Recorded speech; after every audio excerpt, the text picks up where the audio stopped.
Are you able to see the screen?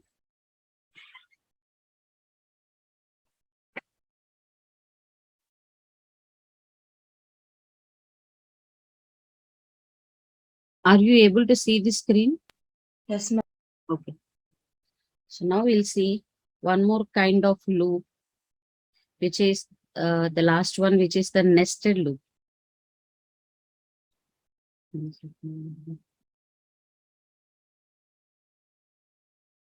Okay, the nested loop.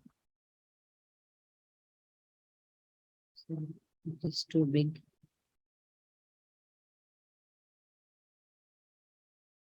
What is nested loop? Loop inside a loop.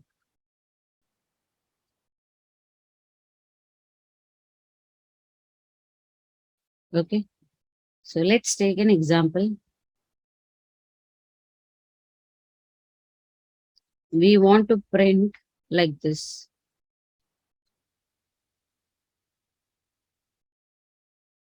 Okay,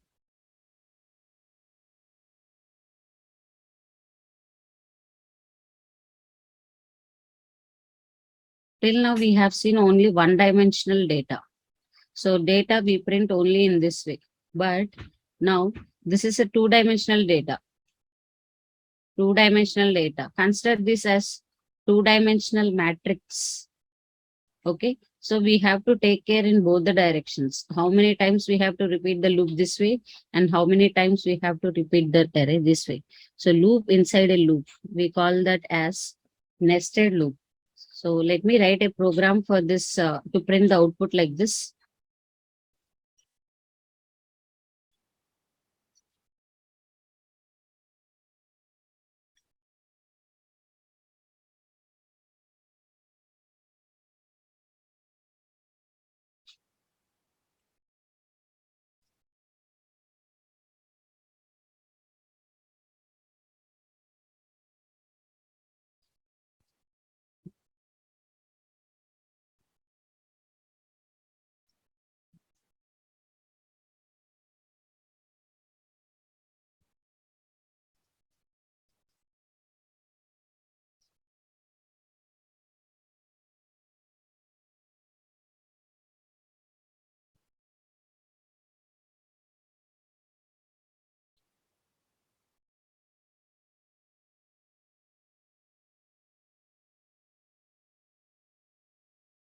Here J should be 1.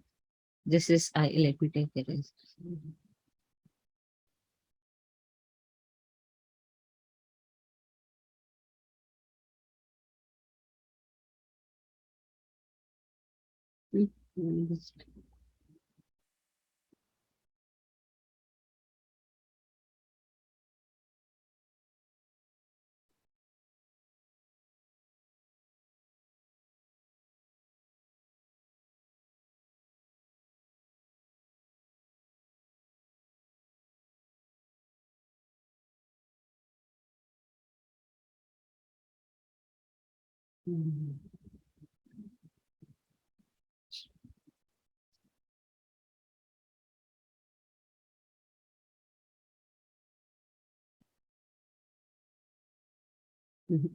Sorry, int I is equal to 1, J is equal to I.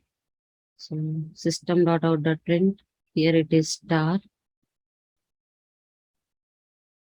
And once this loop is completed, system dot out dot println.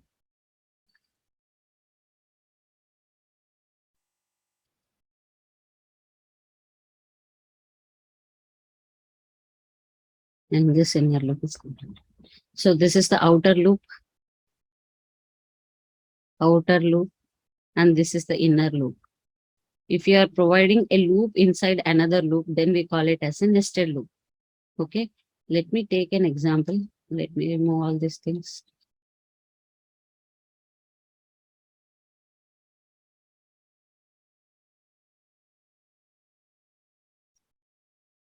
Okay.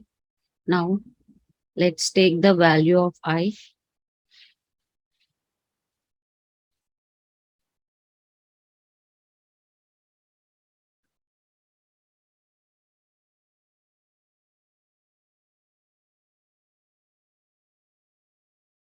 Okay, now let me take the value of I, value of j, and output here. What is the initial value of I? I is equal to 1. So I is 1. Is it less than 5? Yes, true. So it will go inside this loop. Inside this, we have one more loop here. So what here we are doing? We are for initializing j value with I. So the value of j will be I. What is I? It is 1. It will check the condition. Is j greater than 0? Yes, it is greater than 0, true. So it will come inside this loop and here it will execute this line. What is this line say? System.out.print. It is not println, it is print. What we are going to print? Star mark. So it will print the star here. Okay. Now the j value will be decremented by 1. So what will be the new value of j? It will be 0. And now it will check the condition. Is j greater than 0? No, it is false. So it will come out of this loop. And what we are doing, we are entering into new line. I am not giving any text over here. Just simply I'm printing system.out.println. That means it will go to the next line. It will go to the next line. So till here, the first loop has been completed. Now, the I value will be incremented again. So what will be the new value of I? It will be 2. Okay, it will check the condition. Is 2 less than 5 true? Yes, it is true. So it will enter into this for loop.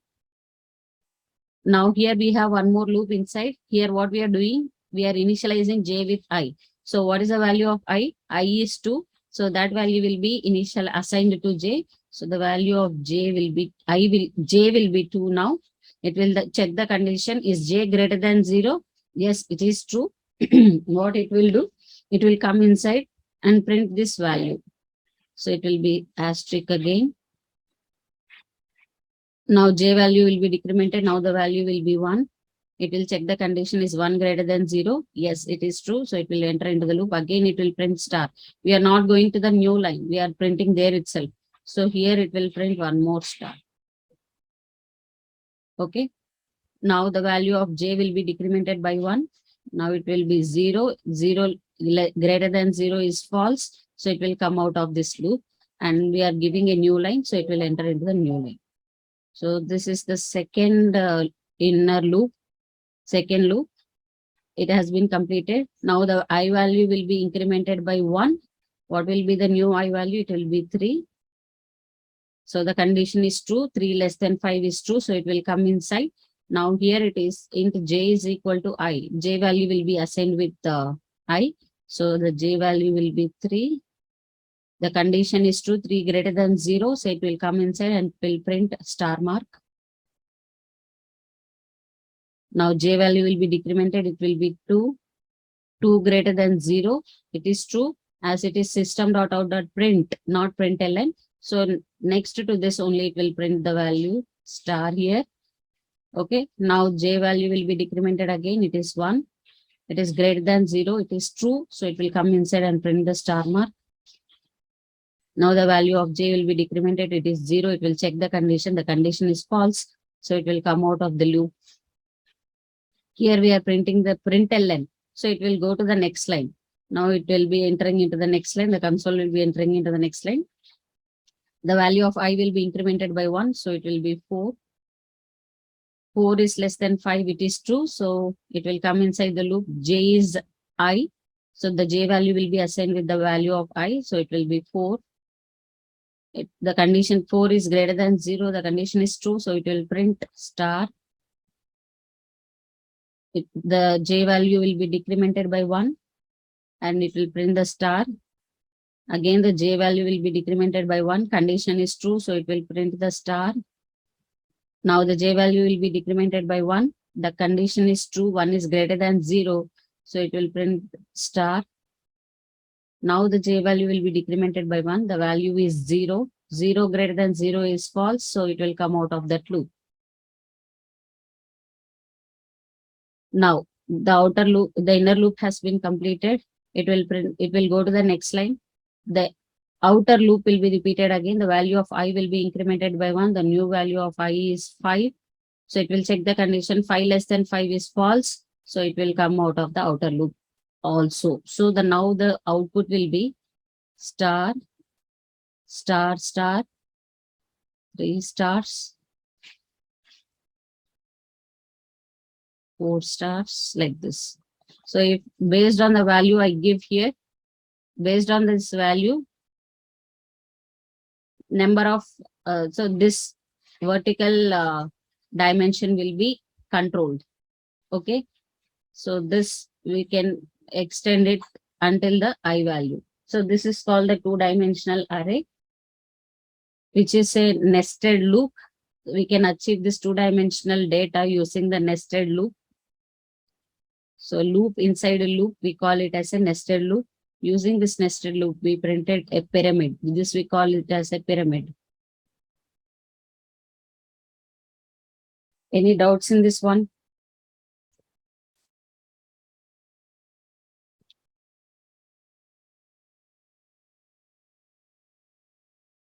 Any doubts in this one? Okay, let's try a program for this. So if you have any doubt, yeah. In loop, for loop. This one, inner for loop. Inner loop, yeah. Okay. First we are initializing, we took a variable j. That value we are initializing with the value of I. Okay. None, the condition what we gave here is j greater than 0 or not. This value, if it is greater than 0, this condition is true. Until this condition is true, this loop will be repeated.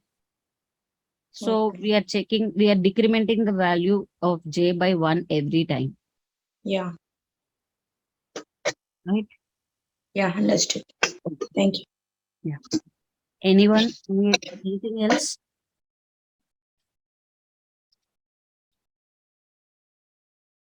Let's see the program and print the output.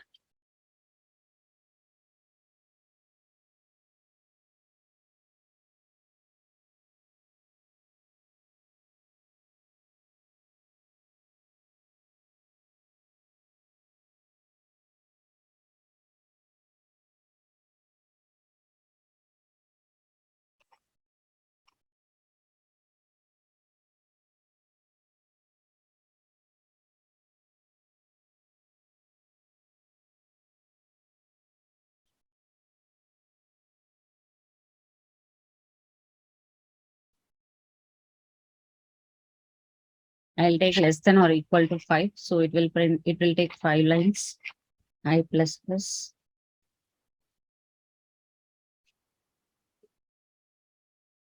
In j is equal to I.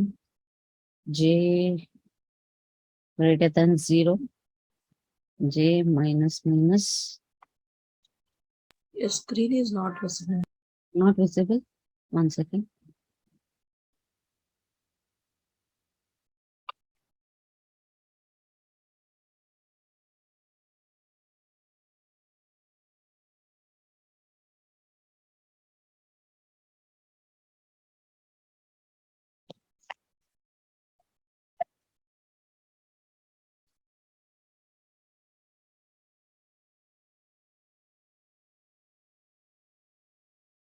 Is it visible now? Yes. Okay. Sorry. Yeah, Sorry for that. okay.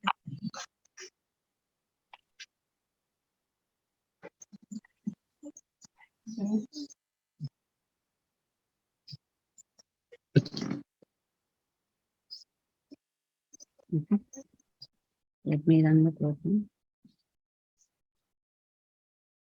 See the output. The pyramid is printed in the console. Is it clear, all of you? The program. Yeah. For the next session, what you will do is you write it, you practice the code in order to write inverted pyramid. So in the first line, you should get 5 stars, second line 4, third line 3, fourth line 2, and last line 1. So this pyramid, it should be inverted. When you invert this pyramid, how the output looks like. For that, you need to write the code. Okay. Just some small changes in this initialization and conditions. So try to work on that and get the output for inverted pyramid. Okay, practice that Okay. one. Okay. And one small thing here, this we can do it using the two-dimensional array as well. Two-dimensional array. So till now we have seen only one-dimensional array. So we took the data like this only. This, suppose this is an integer array.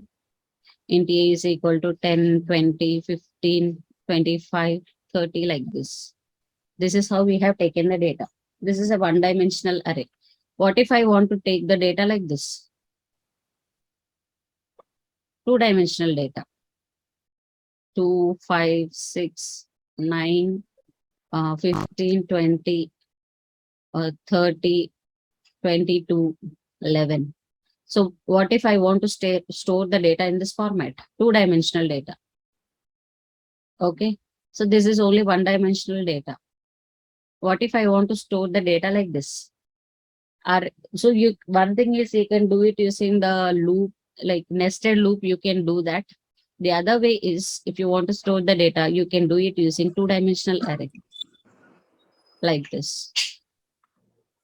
And how you can access this data and how you can store this data. The same way we already know indexes. We have the concept of index. So one is horizontal index and the other one is vertical index. This element you can access it using 0, 0. This will be 0, 1.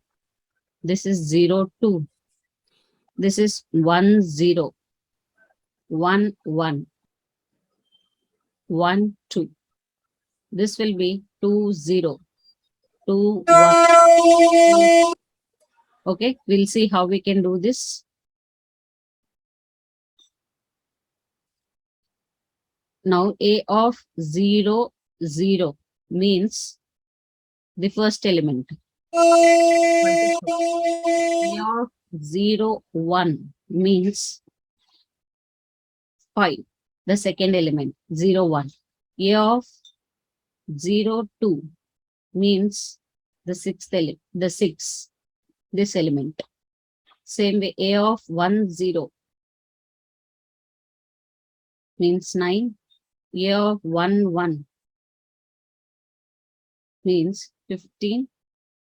A of 1, 2, which means 20. A of 2, 0, sorry, 2, 0, which is 30. A of 2, 1 is equal to 22. A of 2, 2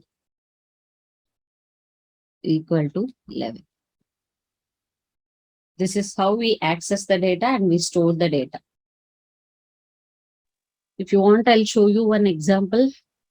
But generally, for Selenium, two-dimensional data. So not only two-dimensional data, we can access multi-dimensional data also, three-dimensional data also.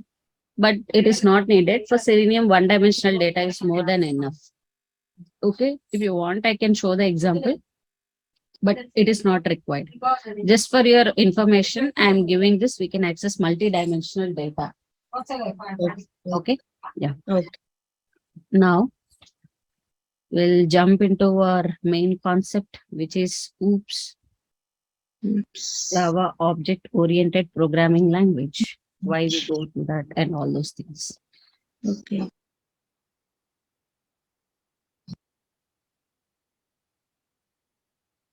The full form of OOPS is Object-Oriented Programming.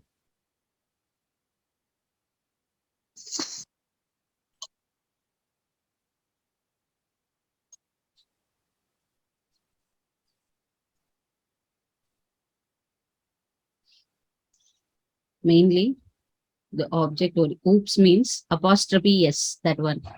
So OOP means object oriented programming. What is object oriented programming? And the other one we have was, the other type of programming is structured programming. These are the main programmings that we have. Java is object-oriented programming. The previous programming languages like C++, all this, they are structured programming languages. What is the difference between these two? Okay. So previously, uh, code reusability was not there. What is this code reusability? Whatever we write, the code, logics, whatever we write, that was not reusable. Every time, suppose I have written a code for adding two numbers. That code, I have to use it at multiple places in my code. So I have 1,000 lines of code. In this 1,000 lines of code, I want to use this logic at 10 places. Suppose 10 times I want to use this logic, whatever logic I wrote for A plus B, arithmetic operation. Every time I have to repeat this 10 lines. Every time I have to repeat the logic, whatever I have written for this operation. I can't reuse this one, write once and use multiple times. I can't do that. I have to repeat it because in structured programming language, the execution will, so these are the line numbers 1, 2, 3, 4, and so on until 1,000 lines I have. The execution will start from 1, 2, 3, 4, like this. One by one, it will go. The execution will go like this. I can't jump from 1 to line number 10 and 10 to 3. Like this, the execution will not be jumped. It will be in a proper order. Like from top to bottom, the execution will happen. So one by one, one by one, one by one, like based on lines, it will be executing. So I at line number 2, suppose I have written the logic for A plus B.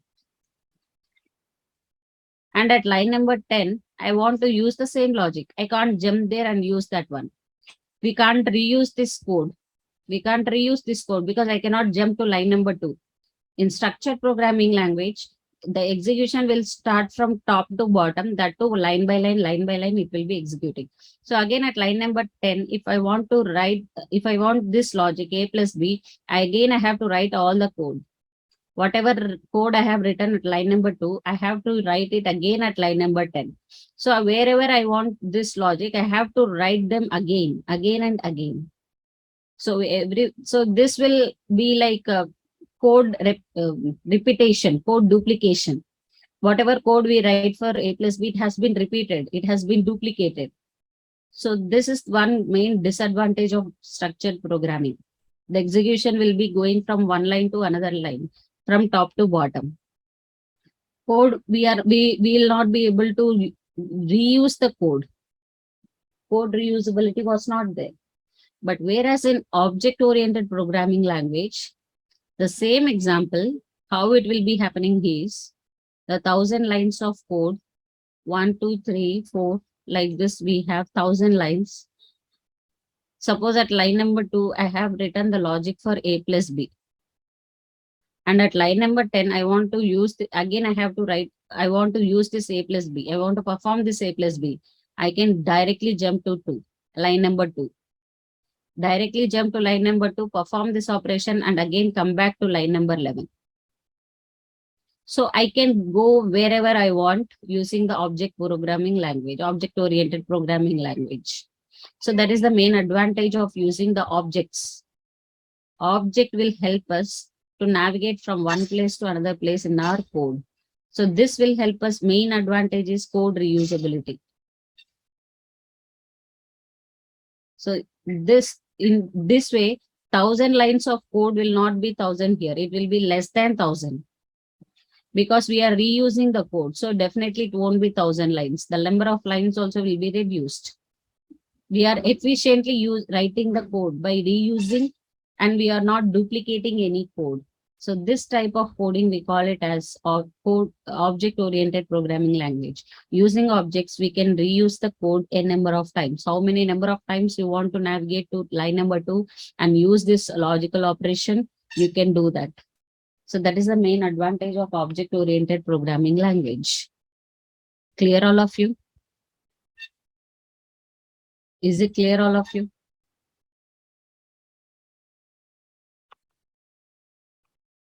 Is my voice audible? Yes. Okay. Yeah.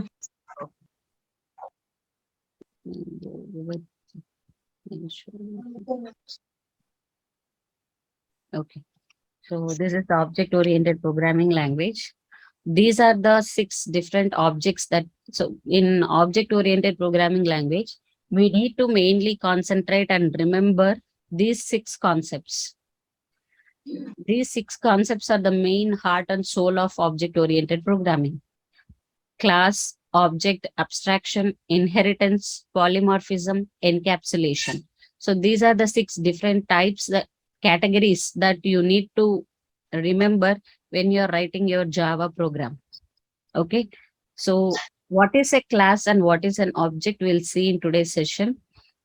Okay. So these are the 6 different concepts that you need to remember. Every line when you're writing, you should make sure that and you have to make use of all these 6 object-oriented programming concepts. Then only your coding will be perfect, and it is like you are making use of all the concepts in Java. Okay. So we'll see one by one. What is a class? What is an object? Okay. If you want to develop any product, like here I have shown you the example of a car. So the first what we do when we want to develop a car, we directly don't go to so this blue color one, right hand side, whatever it is displayed, we don't start uh, creating the car right from scratch at this beginning. So what we do first, we make a template of it, how the car has to look. A template, like we will be drawing it in the computer, or we'll be drawing the same, replicating the same thing in a paper or somewhere like this. So if this design is okay, then we will go and start creating a new object for it. So whatever we draw, that we call it as a class, the template of an object. So class is not a real-time entity. It is just a drawing or something like this. In this example, whatever I have shown you, so you can get the difference. So class is not a real-time object. The real-time object here, it is that we call it as an object. Real-time object is a real-time existence, whereas class is not a real-time existence. It is just a template or blueprint of an object. So how the object will look like, that if we are drawing it before in the planning phase, how the car should look like, how an object should look like, that we call it as a class. So here the point which I've given is object is an entity that has state and behavior. It has a real time existence. So it will have the state and behavior, whereas class doesn't have. It is just an blueprint, like it is just a template, not a real time object. Okay.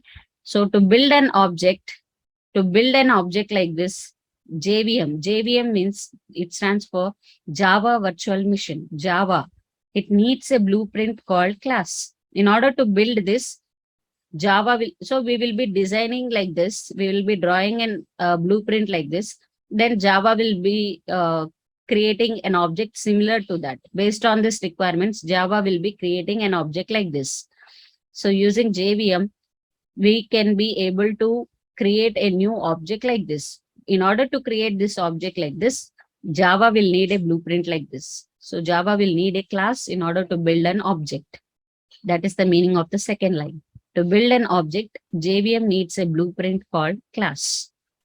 What does this class mean? The definition of a class is, class defines the structure of an object and also the working of an object, how the object will work. That also it will be defined in the class. It gives the structure of an object.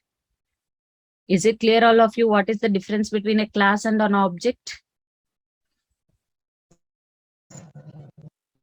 Yeah, understood. Okay. So this is the example for a class and an object. This is the difference. So when someone asks you what is a class, what is the difference between a class and object, you should be able to tell. Class means it defines the structure of an object and also how the object will work. An object is a real-time entity that has both state and behavior. In order to build an object, JVM needs a blueprint called class. Class is nothing but a blueprint of an object. So these are the main differences between a class and an object. These are the first two concepts of object-oriented programming. So whatever program you want to write, that you need to write it in a class. And once you create a class, you can access everything using the object only, because object is the main thing. Object is the main thing. So creating a class is not sufficient. Once you create the class, after that you need to create an object, then only you can be able to access everything. So if you want to drive a car, you need that object. If you want to perform anything on this car, you need to create that object first, then only you can perform any action on this. So just by creating a class is not sufficient. You need to create an object. Okay. The next concept is abstraction. The next object oriented concept is abstraction. How we can do that? In abstraction, we need to discuss two concepts. One is the abstract concept. The other one is interface concept. So first we'll discuss interface, then we'll go to the abstract. Okay. So what is an interface and what is an abstraction, that we will discuss. Examples I'll give you in the next session. For today, we'll see the theoretical part. Sorry.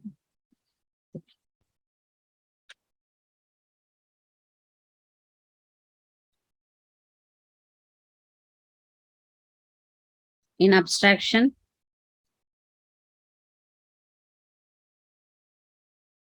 we have two concepts: interface, abstract.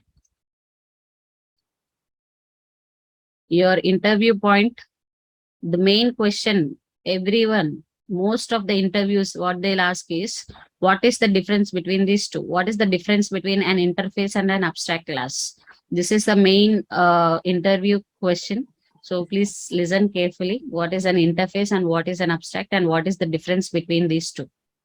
Generally, an interface means, I'll tell you a real-time example. Try to get the concept over there. Suppose you are searching for a book. You went to a library and you are searching for a book which has the concept of arrays. So what will you do? So you will go to the Java section where the book is related to Java are there. There you will go. And what is the first task that you will do? You are searching for a book on arrays, Java arrays. So what is the first thing that you do? You are in front of Java book, and what is the first thing that you will do?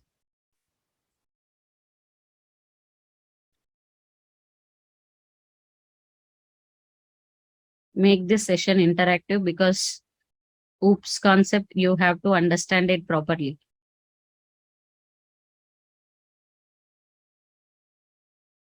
So you are in front of a Java book and you are searching for concept called arrays. You are looking for arrays concept. So what is the first thing that you will do? You will go through each and every page of this Java book searching for array. I'll give you two options. The first option is go through each and every page. Each and every page in search of arrays concept.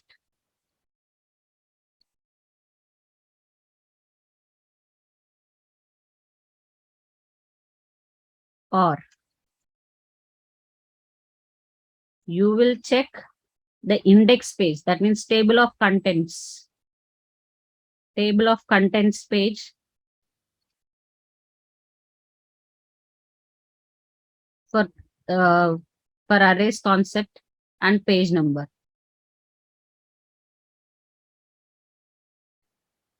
What is the thing that you will do? Second. Second thing you will do, right? So you'll go through the table of contents. You will check if this concept is available in this book or not. If this is available, what is the page number?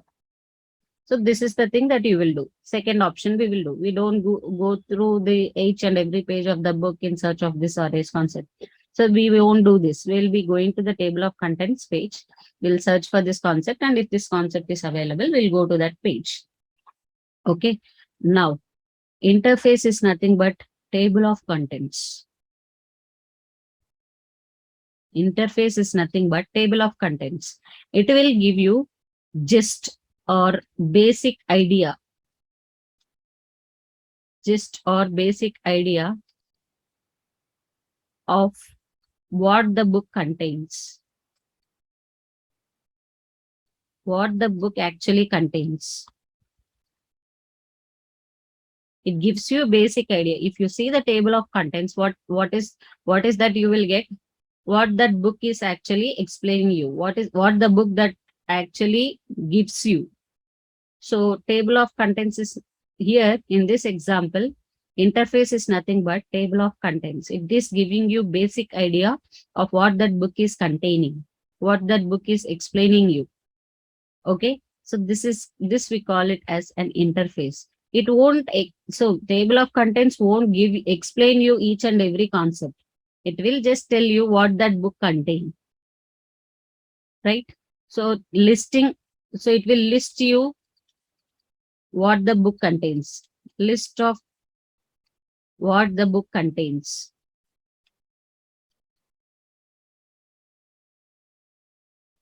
Clear, all of you?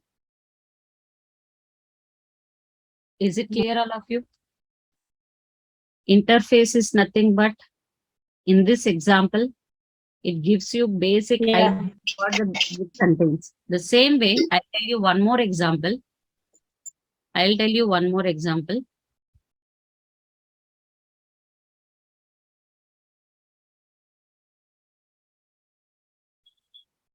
Try to understand these concepts carefully. And you are looking for Xerox, taking a Xerox.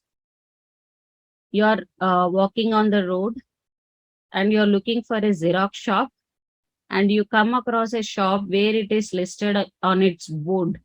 In front of the shop, you will see a board, right? So there they have listed, we provide Xerox, we provide scanning, we provide internet. So it has provided its options like this. It has provided options like this. So based on seeing this Xerox on the board, you went inside the shop. You went inside the shop, and there they are saying that you ask them that you need Xerox of these copies. They say, we sorry ma'am, we are not going to provide this Xerox, like that. They are not providing the Xerox.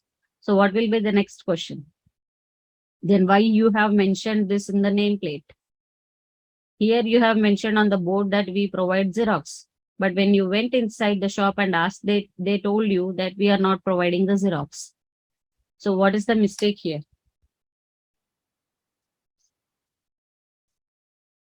Whatever we are writing on the board, all those things we have to provide.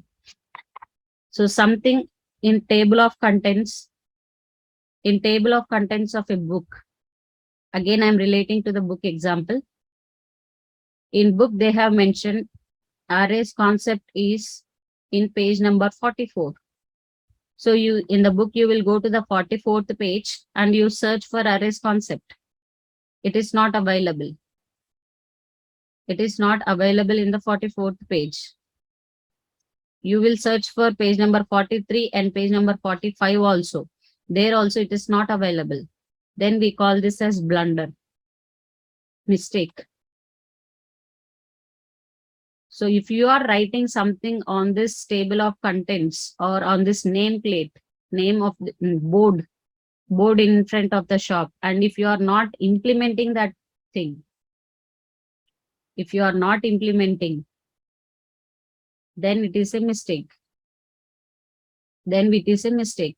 So whatever you write here on the board or whatever is available in the table of contents, everything should be, I'm marking it as should, compulsorily, mandatory. It is mandatory that everything has to be implemented. Then it is a mistake. So whatever we are writing in the interface is nothing but these are all the tasks. These are all the tasks. or these are the contents. So whatever tasks that we are specifying in the name board or table of contents, those have to be implemented. Otherwise, it is a mistake. So tasks in Java are nothing but methods, right? Tasks are nothing but methods. If you are, or operations, whatever task or operation that we have mentioned in the interface, all those have to be implemented. It is mandatory. If anything is missing, whatever we have specified in interface, if anything is missing, then Java will throw you an error. Java will throw you an error. So whatever we are writing here, all these methods, all these tasks should be implemented. Okay. Is it clear till now? Till now, is it clear? Yeah. We'll see one more example for better understanding.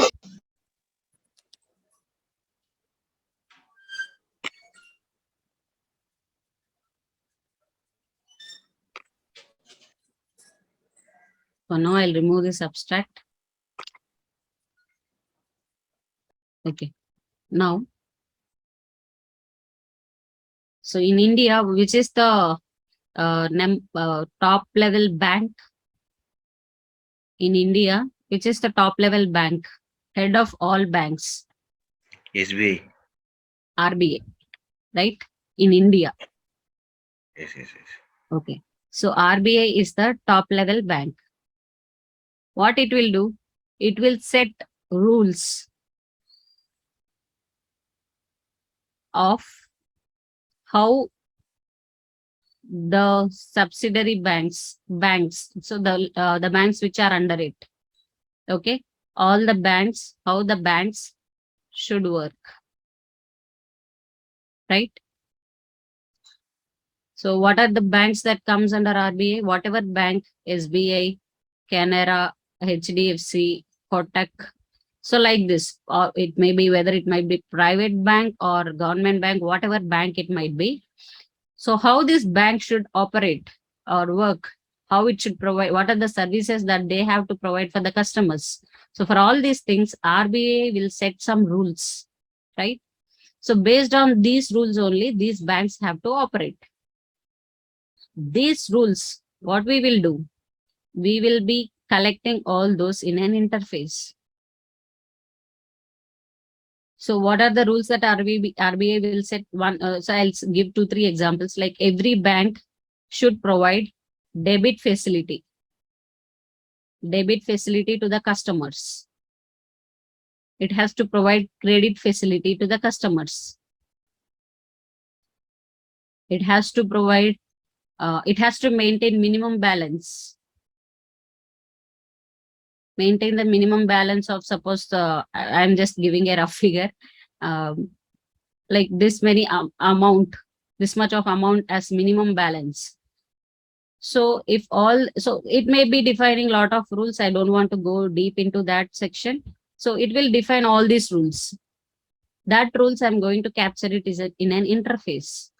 So whatever the bank, if I want to set up a new bank in India, suppose I want to set up a new bank, then RBI will say, you are ready to go, but provided these are the rules that you have to follow. Then it will give you this interface. It will give you this interface. So if you follow these rules, then only you will be eligible to set up a bank. So I want to set up a bank means I have to provide all these facilities, and then there might be a lot of other rules as well. So if you follow all these rules, then only you will be eligible to set up a bank. So what I do, I'll go through each and every rule and I'll be writing my code. So all this SBI will implement the debit facility differently. It may implement it differently, debit facility. Canara may follow some other logic. The logic may be different. It may be, SBI may be using logic 1, Canara may use logic 2, HDFC may be using some other logic for providing the debit. We are not we are not worried about whatever logics they are doing, but they have to provide this facility. whatever bank it might be, they have to provide these facilities.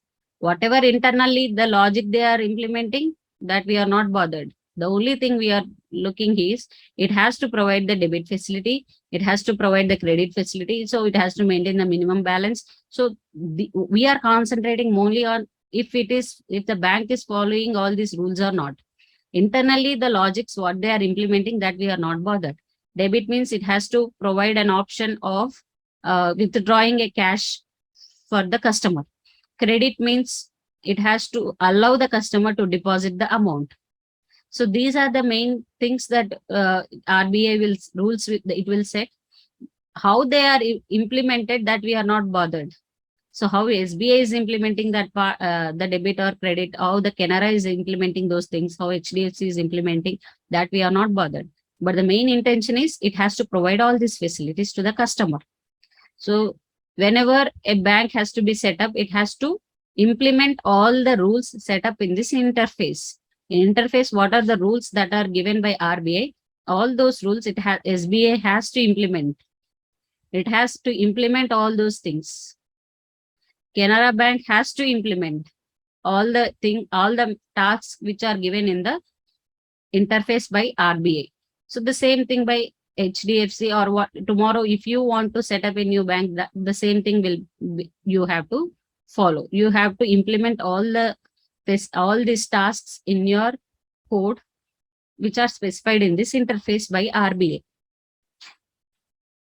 Is it clear how you are implementing all those? What are the logics that you are doing? That we are not bothered, because in example, so in yesterday's example for swapping itself, we have seen two different logics. One is by using the temporary variable, third variable, and one without using the temporary variable, without using temp. So without using temp means A is equal to A plus B, B is equal to A minus B. Like this we have used A is equal to A minus B. Using the temp variable also, we swapped these two. The same task, swapping of two numbers, we have done it two different ways. We used two different logics. So it is their part how to implement that one. They can use their own logics. We are not bothered. But final task is we have to perform the swap operation, or we have to perform the debit operation. We have to perform the credit operation.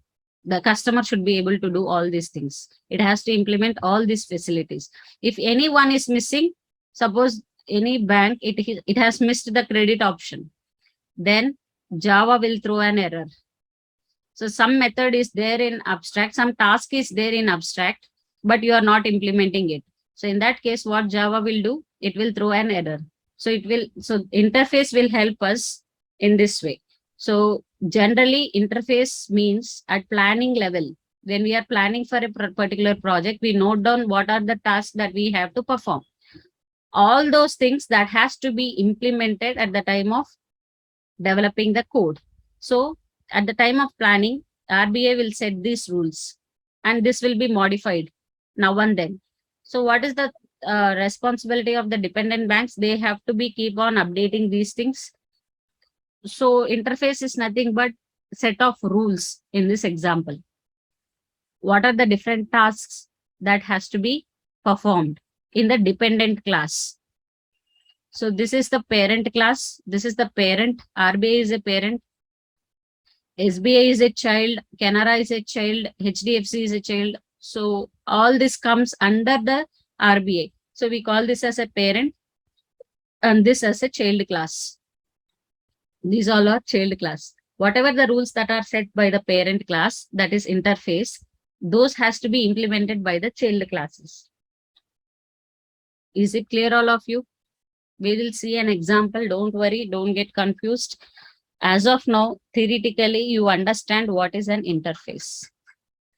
An interface contains only method definitions. So these are tasks, right? So these all are tasks that needs to be performed, that needs to be implemented in the child class. So what it does, it will not give you the logic. It will just give you, this is the rule that you need to follow. It will not give you the logics. The logics are implemented in the child classes only, not in the parent interface class. In interface, you will not find any logics or any code. It will just give you the basic tasks that you need to perform. These are tasks that you need to perform or methods that you need to implement in the child class. In the child class, what and all you have to implement. So those things we will give here. We will not give any method definitions, right? Like method definition means, let me remove all this.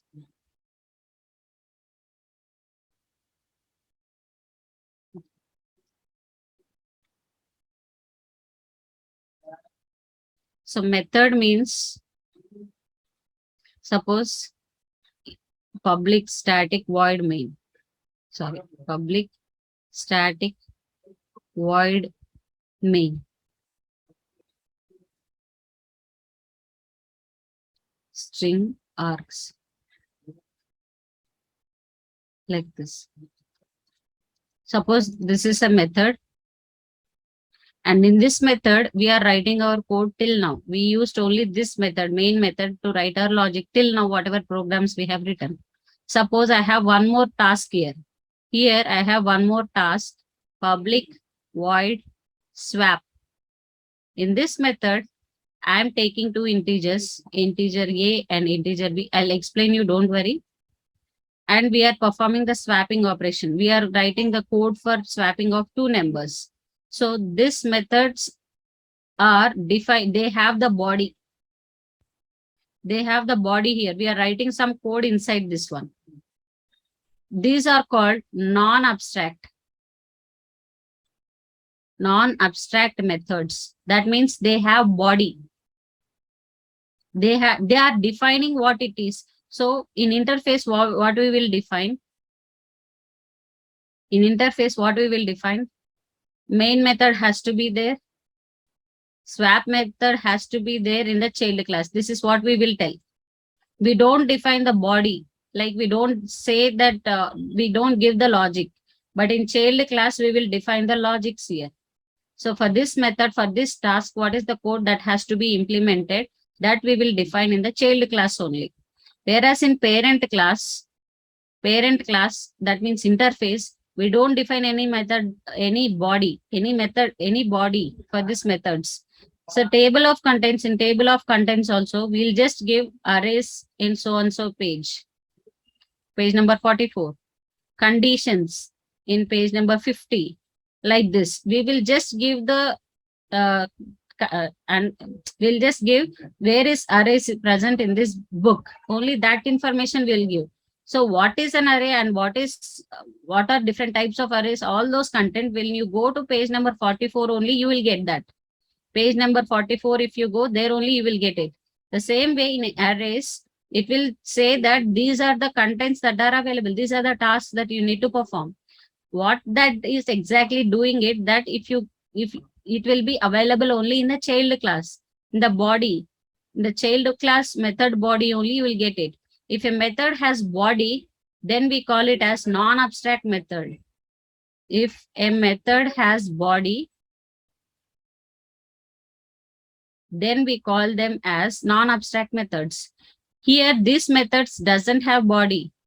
In an interface, they don't have any body. We are not defining anything. What this main method has to do, what is this swap has to do. So we are not saying anything like that. So we call these methods as abstract methods. Abstract method means which doesn't have any body. Does not have body. They don't have any body. They just give simple, they'll be just simple like, so if you consider the table of contents, how it will be the same way in interface also, we don't define any body, how this has to perform. In child class only, we will be defining the body. Okay. If any method has body, then we call it as non-abstract method. If it doesn't have any body, then we call it as abstract methods. So don't worry. Once if we see an example, then you will understand very clearly. So this is just a theoretical class. Okay. We will see examples for each and everything. Don't worry for that. Okay.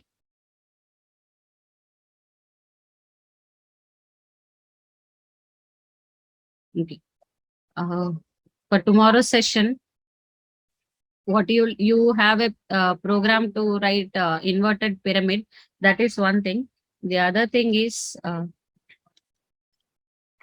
the other task is write a switch case. Second program, write a switch case to perform all the arithmetic operations. Arithmetic operations like plus, minus, into, division, and modulo. Suppose take a switch. So based on whatever you send here. So if you pass plus, it has to write the cases like this. Case for plus, case for minus, case for multiplication, case for division, and case for modulo. So based on this, whatever you pass, you have to take two variables, A and B, or whatever you like you want. So based on this, if it is plus, you perform this. If it is minus, you perform this. If it is into, you perform this way. If it is division, you perform this way. If it is modulo, you have to print this. So based on this, you write the code for this switch case. Okay. Write these two programs. From tomorrow, we'll start examples with Java OOPS concepts. Is it clear, all of you? Yeah. Okay. If you want to take the screenshot, you take it. Write a switch case to perform all the arithmetic operations. Okay. So that's all for today. If you have any doubts or if you feel that I'm going speed, you can stop me or you can ask me at any point of time. Don't hesitate to ask.